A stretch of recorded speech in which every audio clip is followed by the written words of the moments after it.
L'autonomie financière des collectivités locales. Plusieurs experts affirment que l'une des causes essentielles de la révolution tunisienne de 2011 est en liaison directe avec les défaillances des mécanismes de financement du développement régional et local. En effet, la loi organique du budget de 1975, telle que modifiée en 2007, et le code de la comptabilité publique de 1973, ainsi que le code de la fiscalité locale, constituent les principaux textes de base en matière de gestion des finances des collectivités locales. Ces textes ne répondent plus aux aspirations du citoyen tunisien en matière de développement et de gouvernance. D'ailleurs, 13 articles de la Constitution tunisienne ont été consacrés à la décentralisation, et ce, pour souligner l'importance de cette composante dans le processus de développement. Cependant, avant d'étudier les moyens et les méthodes à mettre en œuvre pour accéder à une meilleure présentation des services municipaux, il y a lieu d'établir un état des lieux, en particulier en matière de finances locales. Les problèmes sont multiples et peuvent être résumés en 3 grands chapitres. Premièrement, l'insuffisance des ressources locales. Deuxièmement, l'interventionnisme de l'administration de tutelle dans la gestion budgétaire. Et troisièmement, le désengagement du citoyen. La capacité financière des communes est très limitée en Tunisie. En effet, sur la période 2005-2013, on constate que les recettes des communes ne représentent que entre 3 et 4% des recettes globales de l'État. Aussi, pour les petites communes qui ont une population inférieure à 100 000 habitants, ils ne peuvent pas réaliser d'une façon autonome leurs recettes municipales. On constate que 7% des grandes municipalités réalisent 51% des recettes municipales dans toute la Tunisie.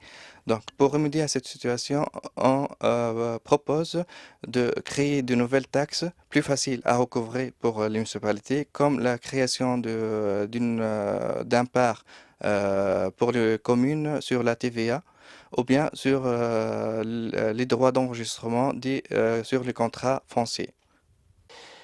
Autre constat négatif relevé par notre diagnostic est l'existence de structures locales sans réelle capacité ni pouvoir de gouvernance locale. Cette faiblesse est la résultance d'un interventionnisme exagéré de l'administration de tutelle dans la gestion budgétaire et qui s'exprime essentiellement par 5 phénomènes, à savoir l'ingérence des ministères de tutelle dans le choix des projets municipaux et dans l'allocation des ressources, la forte dépendance aux ressources de l'État, le manque de visibilité des responsables locaux, la rigidité des textes de loi et finalement le dysfonctionnement entre les structures locales et les structures de l'administration fiscale. Quelles solutions préconisons-nous? Nous proposons la création d'une structure adaptée à une gouvernance locale par l'assouplissement de la réglementation en vue de renforcer les attributions des collectivités locales, l'affectation des bureaux de recettes fiscales locales à une double tutelle, celle des ministères des Finances et des collectivités locales, la réaffectation de la police municipale à la commune et finalement le développement des compétences dans la collecte des impôts au niveau des collectivités locales par le transfert de ces attributions entre l'État et les collectivités locales ainsi que le renforcement de la formation. L'autonomie financière des collectivités locales est l'essence même d'une gouvernance locale. Elle suppose et l'affirmation d'une volonté politique des autorités locales à engager une approche participative, démocratique et citoyenne, et l'engagement réel du citoyen dans les affaires locales. L'établissement de l'état des lieux en matière de finances locales a permis de noter le désengagement du citoyen. En effet, on a noté une faible participation aux affaires locales, puisque le citoyen ne se considère pas responsable de la dégradation de la situation dans sa commune. Il n'est pas non plus habitué à participer à la budgétisation des affaires locales. D'ailleurs, 20% seulement des citoyens payent leur redevance fiscale locale.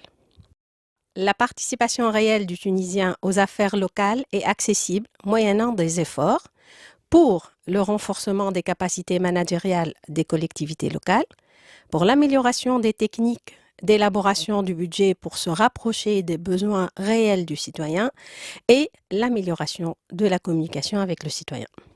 La réflexion du groupe autour de l'autonomie financière des collectivités locales a permis de conclure que l'amélioration des prestations des services municipaux est une demande aussi pressante qu'urgente pour les citoyens. Mais le système de finances locales mis en place ne semble pas pouvoir doter les collectivités locales des moyens financiers leur permettant d'atteindre les résultats attendus. Pour ce faire, les principales recommandations du groupe reposent sur la prise de décision suivante. Premièrement, une volonté politique permettant l'applicabilité d'un mode de gouvernance locale à travers une réglementation revue et adaptée, un code unique de fiscalité locale. Deuxièmement, une gestion locale permettant de rétablir les équilibres ressources-dépenses à travers des ressources humaines adéquates, des actions de renforcement des capacités et une revue de l'organisation des entités intervenantes dans la gestion des affaires locales. Troisièmement, une gestion des affaires locales centrée sur le citoyen en améliorant la communication et en adoptant le budget participatif.